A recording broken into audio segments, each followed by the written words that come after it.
एक समय की बात है। एक छोटे से गांव में एक पति पत्नी बहुत ही सुखमय जीवन बिता रहे थे।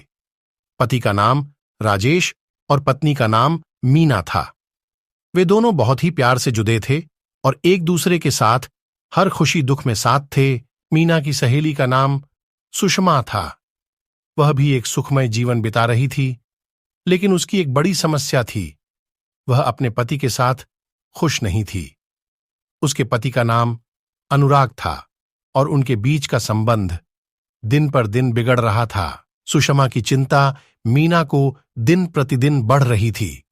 वह अपनी सहेली के लिए चिंतित थी और सोचती थी कि कैसे उसकी सहेली को उसके सुखमय जीवन का आनंद दिला सके। एक दिन मीना ने सुषमा से खुलकर बात की और उसके संबंधों की समस्या के बारे में पूछा।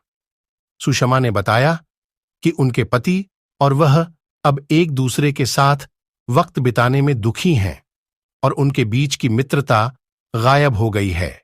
मीना ने सुषमा को सुनी और उसे समझाया कि सुखमय जीवन का रहस्य पति पत्नी के साथ समय बिताने में है और दोनों को एक दूसरे की भावनाओं का सम्मान करना होगा। सुषमा ने इस सलाह का पालन किया और अपने पति के साथ समय बिताने का प्रयास किया। धीरे धीरे उनके रिश्तों में सुधार हुआ और वे फिर से खुशहाल जीवन जीने लगे।